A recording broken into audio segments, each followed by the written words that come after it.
Jumpa bersama kami dalam diskusi akhir pekan di channel YouTube Keban Vlog. Kali ini kita akan membahas tema tentang perjuangan tenaga medis di tengah minimnya kesadaran masyarakat bersinergi untuk melawan coronavirus diabetes 19 atau yang lebih kita kenal dengan virus corona. Kenapa tema ini kami angkat? Seseksi itukah virus corona? Padahal kita tahu bersama resiko kematian dari virus corona tidak melebihi atau tidak lebih tinggi dari virus-virus lokal atau penyakit-penyakit lokal kita seperti demam berdarah, malaria, hingga kolera. Akhir-akhir ini kita sering disuguhi berita baik di media online, media cetak maupun media televisi tentang virus corona. Saban hari saban meningkat, jumlah penderita pun semakin hari semakin tinggi. Terlepas dari jumlah penderita yang semakin hari semakin tinggi, kita patut apresiasi kepada tenaga-tenaga medis kita yang berjuang menjalankan protokol kesehatan sehingga tingkat kesembuhan pun tinggi. Sayang, sungguh sayang, tidak sedikit pun yang harus meregang nyawa. Tidak heran masyarakat kita ataupun diri kita sendiri sering mengabaikan protokoler kesehatan yang sudah ditetapkan oleh pemerintah, sehingga virus ini semakin hari semakin berkembang. Dari data yang saya rangkum, di Indonesia sendiri setidaknya sudah 25.216 kasus. 6.400 lebih dinyatakan sembuh. Angka kematian sendiri baru hampir menyentuh 2.000-an.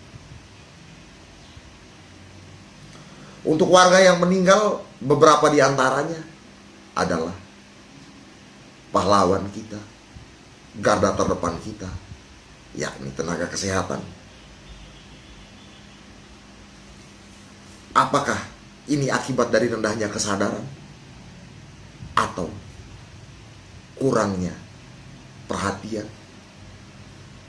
dari pemerintah kita terhadap tenaga kesehatan? Lalu kita harap dana yang disiapkan oleh pemerintah pusat, insentifnya mereka supaya tetap dapat diakomodir oleh pemerintah, melakukan komunikasi ke pemerintah pusat.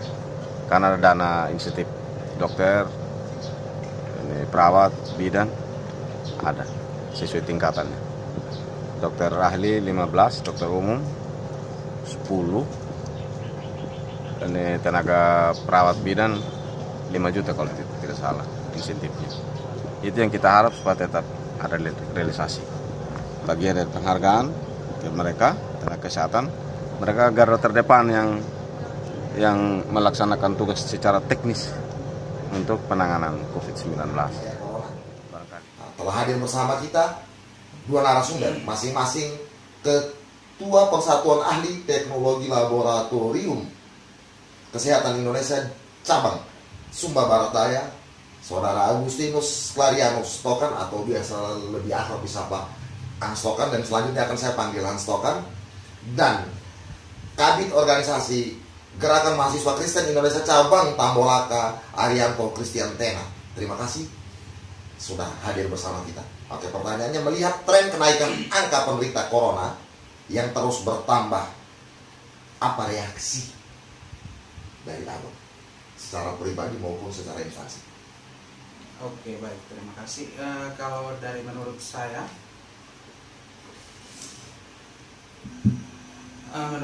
terkait dengan tanggapan saya terkait penambahan kasus akhir-akhir ini, itu terkait dengan kurangnya kesadaran masyarakat akan bahaya dari COVID-19. Nah, di sini untuk merubah pola pikir masyarakat itu memang agak sulit. Dan pekerjaan yang paling berat itu sebenarnya bukan untuk menghilangkan virus ini, tetapi pekerjaan yang paling berat adalah merubah masyarakat, pola hidup masyarakat itu menjadi mengikuti arah protokol kesehatan.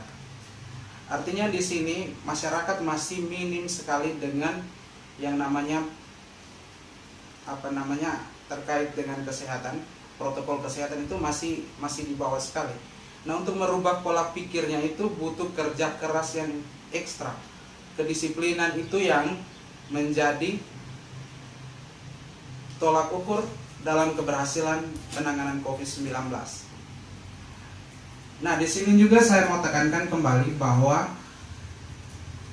garda terdepan sebenarnya bukan kesehatan, tetapi kembali ke masyarakat itu sendiri.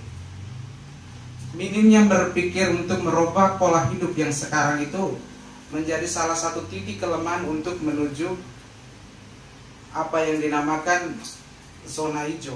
Memang sekarang kita masih dalam proses atau kondisi seperti sekarang masih dalam zona hijau, tetapi kembali lagi, jika masyarakat tetap seperti ini, besok lusa masih ada, misalnya ada kasus satu saja yang meningkat, kita akan kewalahan.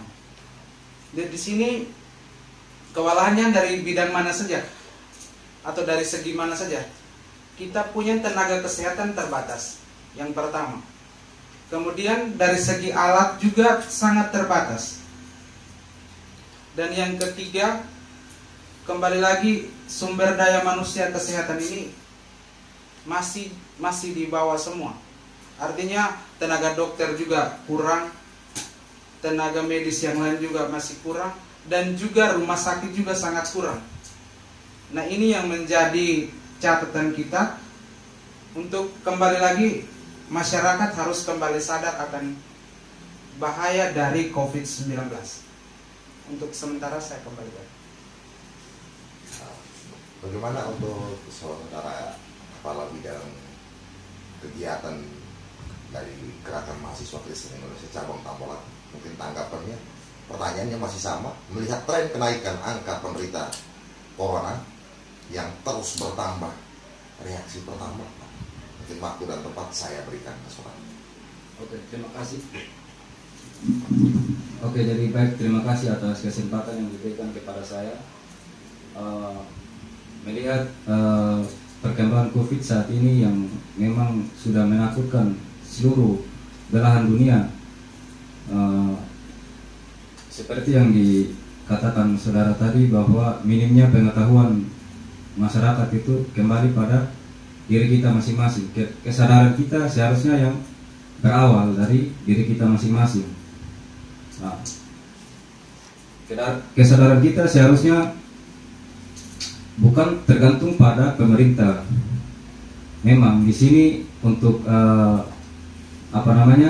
mensosialisasikan memang pada dasarnya dominan pada pemerintah, tetapi pada tataran implementasi lebih banyak kepada masyarakat supaya mengurangi yang namanya penularan atau membantu untuk memutuskan mata rantai virus corona. Mungkin itu dari saya. Tadi dari saudara Hans Tokan sempat menyentil APD, alat pelindung diri ya. Mungkin dalam bertugas APD adalah hal-hal yang paling urgent sebenarnya, karena kita sedang berperang melawan sesuatu yang tidak terlihat.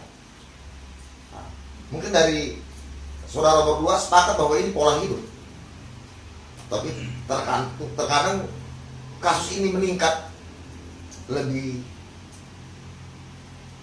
tinggi karena mindset masyarakat kita menyatakan bahwa kalau sudah kena di corona berarti akan dikucilkan, maka dia akan merahasiakannya itu. Kira-kira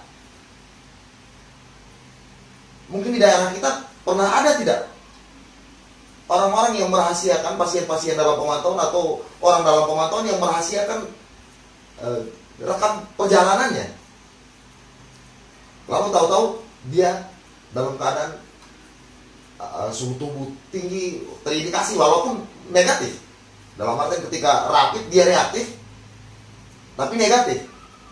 Mungkin pengalaman pernah menemukan seperti itu karena di beberapa daerah seperti beberapa parti yang saya sebutkan tadi, dalam artian ada kasus meninggal ini ternyata banyak juga tenaga kesehatan.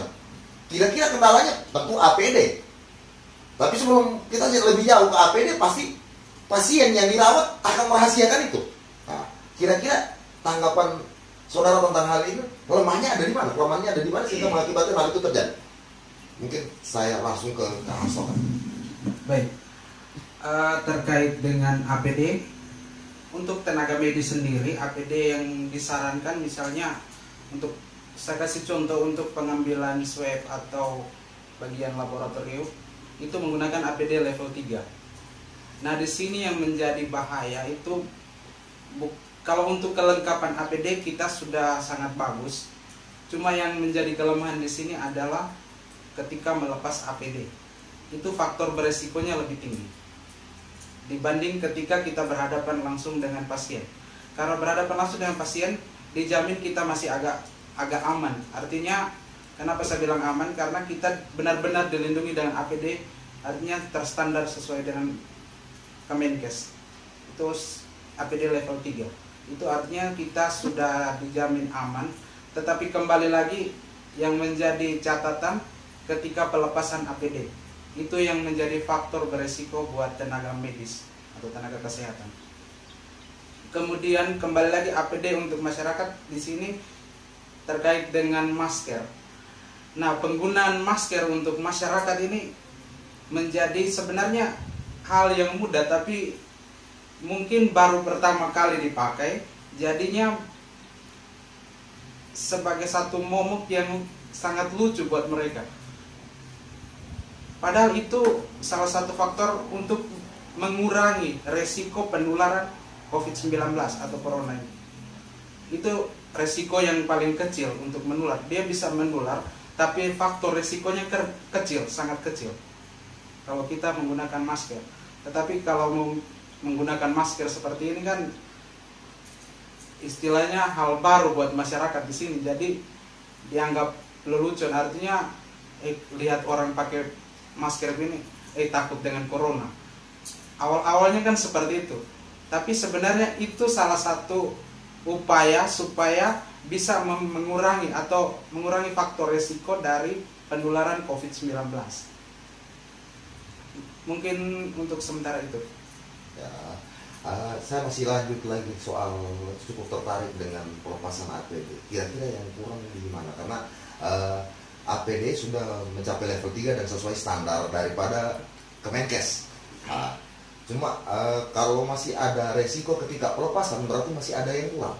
Di situ kira-kira kekurangannya mungkin bisa dijelaskan atau mungkin belum diadakan oleh pihak rumah sakit atau pemerintah, mungkin agar bisa kita. Oke, baik. Terkait dengan pelepasan APD, itu sebenarnya standar atau prosedurnya itu sudah disampaikan. Tetapi kenapa saya bilang sangat berisiko? Kembali lagi, seorang tenaga medis yang sudah menangani pasien berjam-jam pasti merasa gerah ketika menggunakan APD. Nah, saat ketika melepaskan APD pasti punya niat buru-buru untuk melepaskan. Jadi tidak sesuai dengan prosedur yang ada. Itu kadang-kadang yang seperti itu. Misalnya, saya kasih contoh, hanya tahan kencing atau haus. Tahan kencing ini paling setengah mati. Jadi pasti buka pakaian buru-buru. Kalau kita tidak menggunakan APD saja, kalau mau kencing pasti setengah mati. Apalagi dengan menggunakan APD yang ada. Itu yang sangat rentan dan beresikonya ketika pelepasan APD. Karena dapat kita simpulkan kebanyakan dari teman-teman kita mungkin 1-2 kasus karena pasien merahasiakan atau membohongi tenaga medis, tapi terkadang juga karena faktor kelelahan daripada tenaga medis itu sendiri, sehingga mungkin imunitas tubuhnya, konsentrasinya mulai menurun, maka bisa terpapar.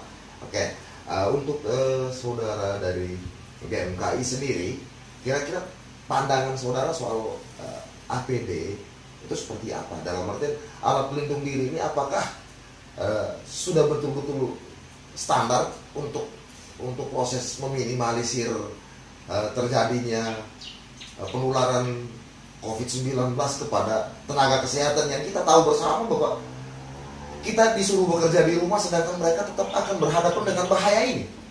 Nah, kira-kira mungkin dari saudara, pandangan saudara untuk bisa mendukung saudara-saudara kita yang di garda terdepan dalam hal ini tenaga kesehatan agar bisa menjalankan tugasnya dengan rasa aman dan nyaman dan bahkan tidak membawa pulang virus ini untuk ditularkan kepada keluarganya sendiri. Karena dia menyelamatkan kita tapi dia tidak memikirkan dirinya. Jadi baik terkait dengan APD yang digunakan oleh tenaga kesehatan seperti tenaga medis dokter itu sudah maksimal. Namun yang menjadi kegelisahan saat ini masker yang bagian juga dari APD masih menjadi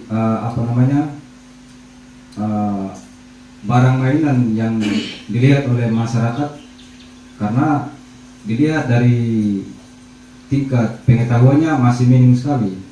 Nah, kita lihat dari beberapa waktu lalu ada beberapa video yang beredar seperti dikasih sanksi push up ketika melanggar aturan-aturan yang sudah ditetapkan oleh pemerintah seperti memakai masker. Masyarakat masih kurang sekali. Pemerintah perlu lagi untuk mensosialisasikan lagi terkait dengan masker ini